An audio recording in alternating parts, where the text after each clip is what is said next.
Assalamualaikum warahmatullahi wabarakatuh. Hamdan wa syukran lillah, salatan wa salaman ala sayyidina wa habibina wa syafi'ina wa qurrati a'yunina Muhammad wa ala alihi wa sahbihi ajma'in, amma ba'd. Nanda sekalian yang dimuliakan dan dirahmati oleh Allah Subhanahu wa taala, tentunya yang pertama dan paling utama kita senantiasa memanjatkan puji syukur yang tak terhingga kepada Allah Subhanahu wa taala, di mana Allah Subhanahu wa taala senantiasa mencurahkan rahmat dan kasih sayangnya yang tak terhingga pula kepada kita semua, sehingga alhamdulillah kita mampu mengikuti, mampu menyimak pembelajaran hari ini meskipun dalam kondisi jarak jauh, akibat karena adanya yang kita kenal dengan COVID-19 atau virus corona yang memaksa kita untuk tetap tinggal di rumah.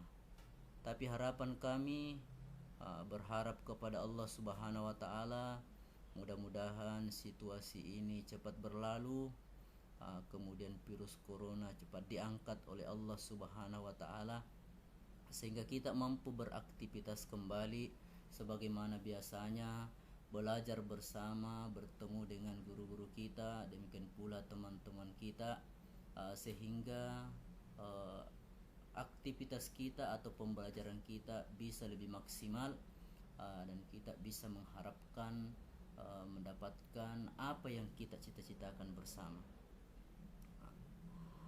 Demikian pula kami mengucapkan kepada Nanda Santri yang baru selamat datang di NTS As'adiyah Putra 2 ini, yang merupakan salah satu tingkatan di pondok pesantren As'adiyah yang kita banggakan,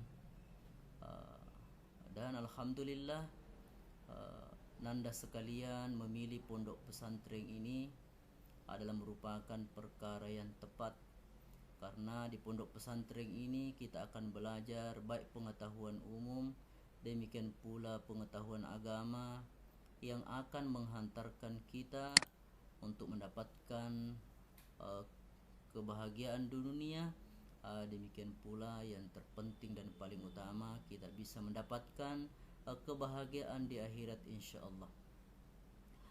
Sebelum kita memulai pelajaran kita pada pagi hari ini, alangkah bagusnya kita bermunajah kepada Allah, menghadapkan hati kita, menundukkan kepala sejenak, dari lubuk hati yang paling dalam kita berdoa kepada Allah. Doa sebelum belajar yang biasanya khusus bagi saya, kita memulai dengan membaca Al-Fatihah. Bismillahirrahmanirrahim. Alhamdulillahirabbil alamin, arrahmanirrahim, maliki yaumiddin. Iyyaka na'budu wa iyyaka nasta'in. Ihdinas siratal mustaqim. Siratal ladzina an'amta 'alaihim ghairil maghdubi 'alaihim waladdallin. Nada sekali yang dimuliakan dan dirahmati oleh Allah Subhanahu wa taala, pada hari ini kita akan belajar pendidikan dakwah pada tahun pelajaran 2020-2021 di kelas 7 ini, semester ganjil.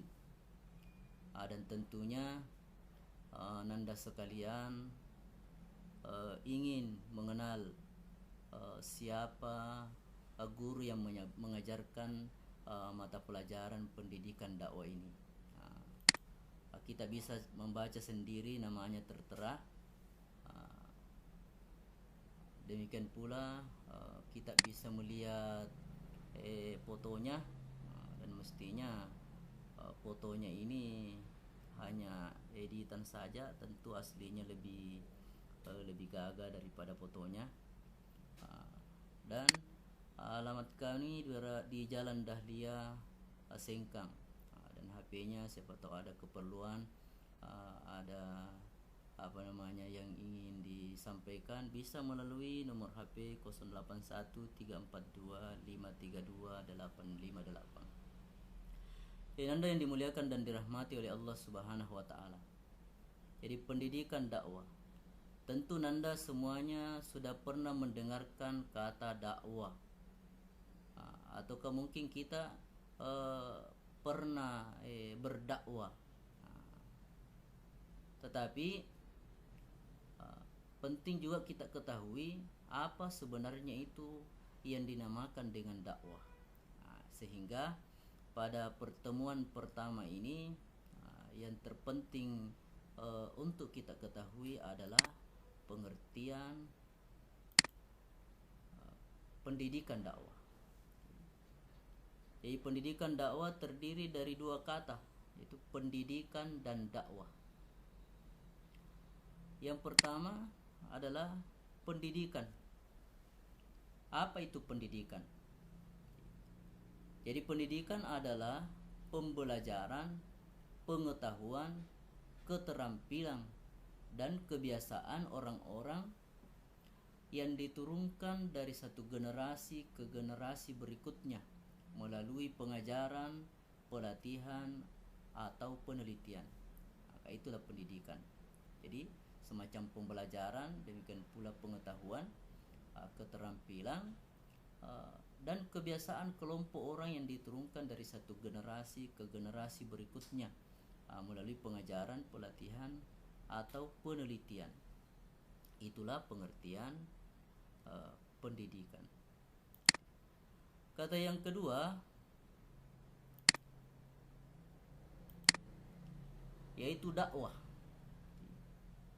Apa itu dakwah? Jadi kata dakwah artinya ini adalah merupakan bahasa Arab.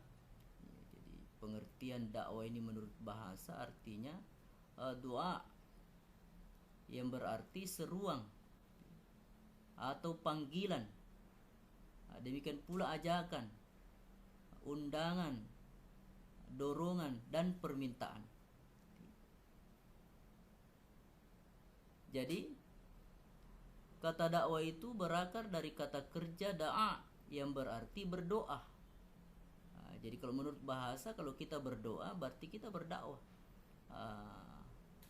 berdoa kepada Allah, atau memanggil. Kita panggil teman kita, itu artinya kita berdakwah. Wahai fulan, wahai si A, wahai si B. Demikian pula menyeru, mengundang. Kita mengundang seseorang berarti itu dakwah menurut bahasa. Mendorong, demikian pula mengadu. Itulah pengertian dakwah menurut bahasa. Sementara menurut istilah, dakwah adalah kegiatan yang bersifat menyeru, mengajak dan memanggil orang untuk beriman dan taat kepada Allah sesuai dengan garis akidah, akhlak, dan syariat Islam. Jadi dakwah ini adalah kegiatan bersifat menyeru. Kita menyeru manusia atau mengajak manusia atau memanggil orang-orang untuk beriman. Kenapa kita mengajak beriman? Karena dengan keimananlah ini mampu melahirkan ketaatan kepada Allah. Mampu dengan mudah kita melaksanakan perintah Allah. Tentunya perintah Allah Subhanahu wa taala yang kita lakukan harus sesuai dengan garis akidah, dan tentunya adalah akidah Islam. Keyakinan di dalam hati tentang kebenaran ajaran Islam. Demikian pula akhlak, perilaku. Bagaimana kita mengajak manusia untuk memiliki perilaku yang baik, akhlak yang baik, akhlak yang terpuji, dan tentunya untuk menjauhkan diri kita dari kebalikannya, yaitu akhlak yang tercela atau akhlak yang tidak terpuji, yang tidak disukai oleh Allah dan Rasulnya. Demikian pula kita mengajak manusia untuk senantiasa taat kepada syariat Islam ataukah syariat agama. Tentunya kita semua ananda sekalian ini menginginkan keselamatan, menginginkan kebahagiaan di dunia dan di akhirat. Itulah sehingga Allah Subhanahu wa taala menurunkan kepada kita agama. Agama inilah yang berisi syariat-syariat, peraturan-peraturan yang kapan kita mengamalkan di dalam kehidupan, apabila umpamanya perintah kita laksanakan, apabila larangan kita tinggalkan, inilah yang akan mengantarkan kita kepada keselamatan. Jadi di dalam agama itu sudah diatur semuanya. Inilah pentingnya adanya dakwah. Jadi dengan adanya dakwah, kita mampu mengajak saudara-saudara kita untuk beriman, atau umpamanya saudara-saudara kita yang belum beriman kita ajak untuk beriman. Kemudian yang sudah beriman kita ajak untuk taat dengan garis akidah yang sudah ditetapkan.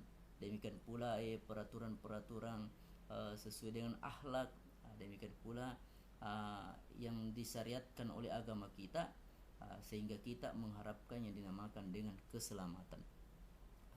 Demikian pula penting kita ketahui bahwa dakwah itu sebenarnya, kalau dari segi zahirnya kita berdakwah untuk menyampaikan kepada orang lain, tetapi pada hakikatnya dakwah itu sebenarnya untuk diri kita sendiri.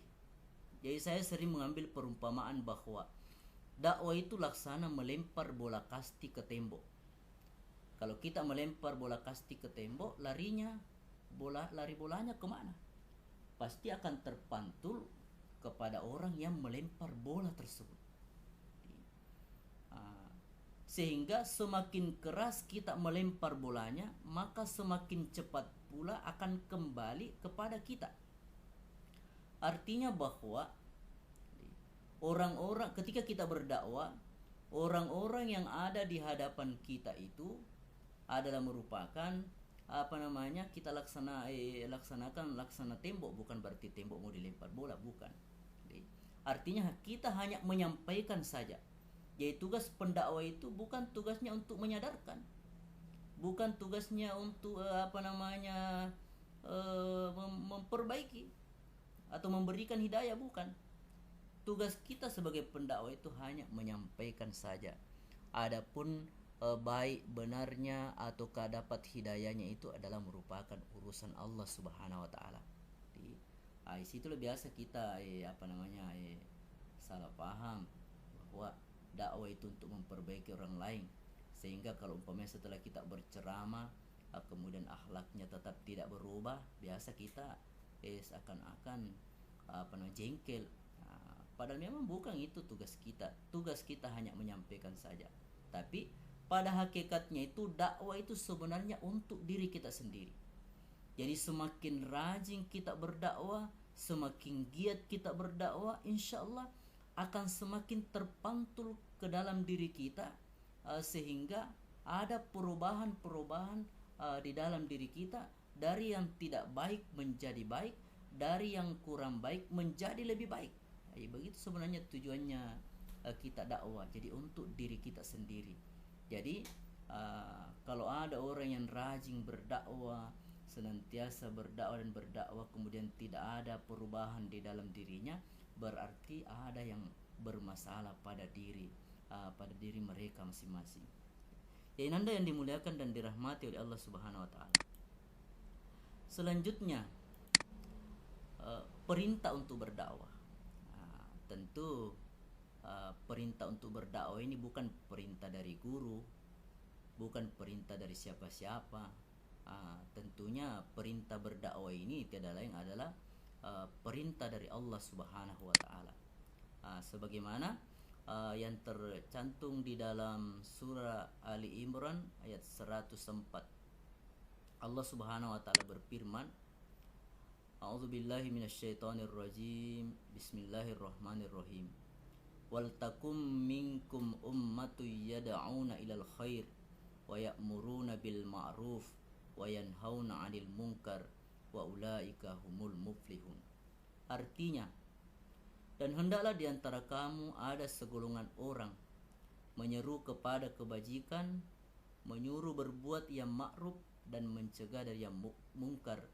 Mereka itulah orang-orang yang beruntung.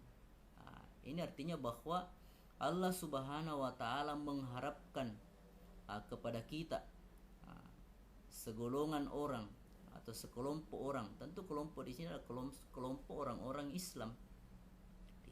Apa yang mereka lakukan? Menyeru kepada kebaikan, mengajak manusia kepada kebaikan, menyuruh berbuat yang ma'ruf, menyuruh memerintahkan berbuat yang baik,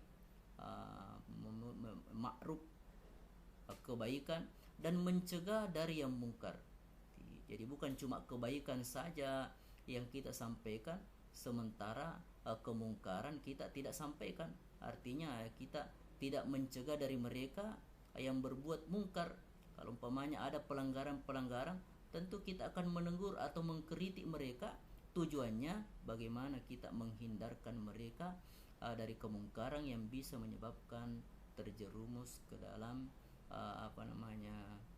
siksa, dan tentunya adalah siksa neraka yang pedih. Jadi kapan demikian kita mampu mengajak manusia kepada kebaikan, menyuruh berbuat baik dan mencegah kemungkaran? Apa kata Allah? Mereka itulah orang-orang yang beruntung. Itulah yang saya katakan tadi, bahwa kapan kita berdakwah, itu kembali kepada diri kita, kita yang akan mendapatkan keberuntungan. Dari ayat ini, sebahagian ulama berpendapat bahwa dakwah itu merupakan fardu kifayah.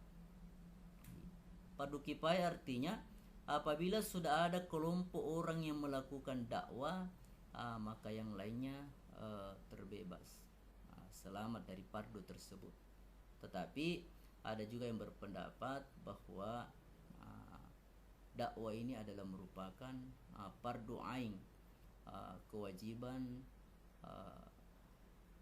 secara individu atau kewajiban masing-masing orang yang mengaku dirinya beragama Islam, senantiasa mengajak, minimal dia mengajak keluarganya, mengajak saudara-saudaranya, demikian pula mengajak diri mereka sendiri. Apa kata Rasul? Balighu anni walau ayat, sampaikanlah dariku meskipun hanya satu ayat. Anda sekalian yang dimuliakan dan dirahmati oleh Allah Subhanahu wa taala. Tentunya akibat karena perintah ini adalah merupakan perintah Allah Subhanahu wa taala, kita semuanya berharap bisa menjadi penceramah atau bisa jadi dai, demikian pula bisa jadi mubalik. Untuk mendapatkan ini, agar kita bisa menjadi dai yang profesional, dai yang hebat sebagaimana yang kita sering lihat melalui televisi, melalui media-media sosial, kehebatan orang berceramah, itu tidak dapatkan dengan hanya mengucapkan simsalabim saja atau kumpayakung dia langsung, tetapi pasti melalui proses-proses sedikit demi sedikit. Demikian pula kita harapkan kepada nantinya, karena kita tahu bahwa ciri khas NTS As'adiyah Putra 2 itu adalah pandai berceramah atau pandai berdakwah. Jadi setelah keluar dari NTS Putra 2 nantinya, tentu semuanya akan menjadi penceramah yang hebat atau dai yang hebat. Inilah yang kita harapkan semua, harapan guru-guru kita, demikian pula harapan orang tua kita mestinya. Untuk mendapatkan ini tentu kita harus melalui praktek-praktek. Itu sehingga yang ketiga, bagaimana kita bisa praktek berdakwah atau praktek berceramah. Tentunya untuk melaksanakan praktek ini membutuhkan ataukah mempersiapkan bekal-bekal yang tidak sedikit. Di antaranya tentu kesiapan mental.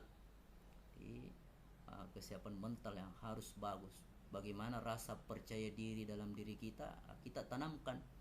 Jadi kita mempersiapkan mental kita untuk berdiri di depan orang yang banyak, ataukah mempersiapkan mental kita untuk berbicara di depan teman-teman kita nantinya. Ini semuanya adalah merupakan satu kesiapan yang harus kita yang harus kita miliki, itu kesiapan mental. Kemudian yang kedua, tentunya kesiapan materi. Biar bagaimanapun PD-nya orang, biar bagaimanapun mentalnya bagus, tapi kalau tidak ada materi, tentu juga tidak akan menjadikan dakwah yang kita lakukan bisa sukses. Tentu kita membutuhkan kesiapan materi. Olehnya itu, para pembina NTS Asadia Putra 2 menyiapkan kitab materi-materi sehingga membuat sebuah buku dakwah cetakan terbaru, sebagaimana yang kita saksikan. Itu adalah merupakan materi-materi dakwah. Di dalamnya ini terdapat materi-materi dakwah yang terdiri dari beberapa judul, kalau tidak salah sampai 50 atau 60 judul di dalam buku ini. Ini adalah merupakan salah satu materi yang bisa kita persiapkan, dan alhamdulillah sudah beberapa teman kita yang secara langsung datang ke kantor NTS Putra 2 untuk mengambil buku tersebut sebagai acuan untuk memilih materi-materi yang akan dihafal nantinya ataukah yang akan dibaca, sehingga perkara materi bisa lebih mantap.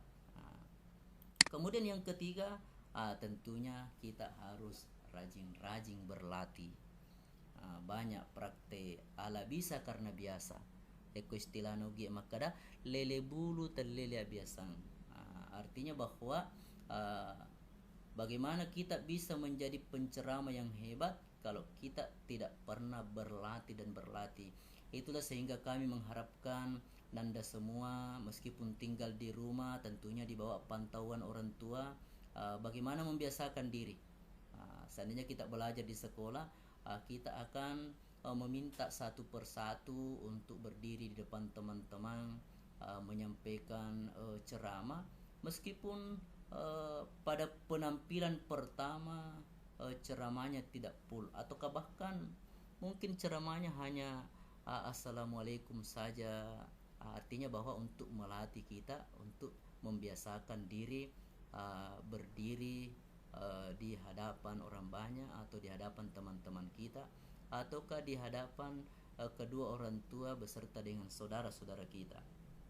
Oleh karena itu, pada pertemuan pertama ini kami meminta kepada Nanda semua untuk menghafal ataukah membaca mukaddimah bahasa Arabnya saja dulu. Jadi pada pertemuan pertama ini kita tidak terlalu memberatkan. Siapa tahu umpamanya saya tidak tahu, tidak kuat kak saya menghafal. Ini memang tidak ada pemaksaan. Jadi pertamanya umpamanya kita hanya membaca saja. Kalau umpamanya tidak mampu membaca tidak mampu menghafal, cukuplah membaca dulu. Nanti setelah dibaca sudah lancar, kita pindah kepada menghafal. Berikut ini adalah contoh-contoh mukaddimah bahasa Arab. Karena beda dengan pidato biasa dengan ceramah atau dakwah. Kalau dakwah dimulai dengan mukaddimah yang berbahasa Arab. Ada beberapa contoh, meskipun yang kita tampilkan ini hanya contoh-contoh saja, masih banyak lagi contoh-contoh yang lain. Yang pertama mukaddimah, alhamdulillahi rabbil alamin, wassalatu wassalamu ala sayyidina Muhammad wa ala alihi wa sahbihi ajma'in. Ataukah contoh yang lain, alhamdulillahilladzi arsala rasulahu bil huda wa dinil haq liyuzhirahu ala dini kullihi walau karihal musyrikin, wassalatu wassalamu ala sayyidina Muhammad wa ala alihi wa sahbihi ajma'in, amma ba'du. Yang ketiga, yang lebih pendek lagi, hamdan wa syukran lillah, salatan wa salaman ala sayyidina Muhammad wa ala alihi wa sahbihi ajma'in, amma ba'du. Nanda yang dimuliakan dan dirahmati oleh Allah Subhanahu wa taala, inilah contoh-contoh mukaddimah.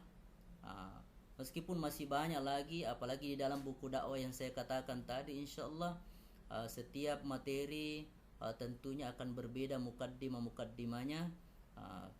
Kami tidak memaksakan bahwa yang dibaca atau yang dihafal yang tertera di di HP ataukah di laptop kita masing-masing, kita bisa menghafal ataukah membaca mukaddimah yang lebih mudah, atau mungkin ada yang lebih pendek daripada apa yang kami tampilkan. Kami berikan kepada Ananda pilihan sesuai dengan kemampuan masing-masing. Selanjutnya, terakhir, untuk tugas pertemuan kita pada pertemuan pertama ini adalah baca dengan baik mukaddimah bahasa Arab yang kita pilih. Artinya kita pilih apakah yang sudah tertera tadi di dalam layar ataukah di buku-buku yang kita miliki, silakan. Kemudian yang kedua, setelah lancar bacaannya, kemudian dihafal. Dihafal tadi, hamdan wa syukran lillah, salatan wa salaman ala rasulillah. Kemudian yang ketiga, hafalannya itu direkam ataukah di video, kemudian dikirim ke WA nomor berikut 081 342 532 858. Tentu contohnya umpamanya jadi pertemuan pertama yang kita hafal, Assalamualaikum warahmatullahi wabarakatuh, Alhamdulillahi rabbil alamin, wassalatu wassalamu ala sayyidina Muhammad wa ala alihi wa sahbihi ajma'in, amma ba'du. Mungkin cukup sekian yang saya sampaikan, mudah-mudahan ada manfaatnya. Nanti kita lanjutkan pada pertemuan berikutnya. Wabillahi taufiq wassa'adah. Assalamualaikum warahmatullahi wabarakatuh. Begitu saya dulu untuk pertemuan pertama ini. Saya kira untuk pertemuan pertama cukup demikian. Saya ucapkan banyak terima kasih. Mudah-mudahan adik-adik semuanya ataupun Anda semua mendapatkan perlindungan dari Allah Subhanahu wa taala, tetap istiqamah mengikuti pelajaran dengan baik. Demikian pula membaca dan membaca, demikian pula menghafal dan menghafal. Dan kami pembina mengharapkan dan senantiasa berdoa, mudah-mudahan Nanda semua menjadi penceramah atau dai muballigh yang terkenal di masa-masa yang akan datang, yang akan menyebarkan agama ke seluruh alam ini, insyaallah. Mengucapkan alhamdulillah, wabillahi taufiq wassa'adah. Assalamualaikum warahmatullahi wabarakatuh.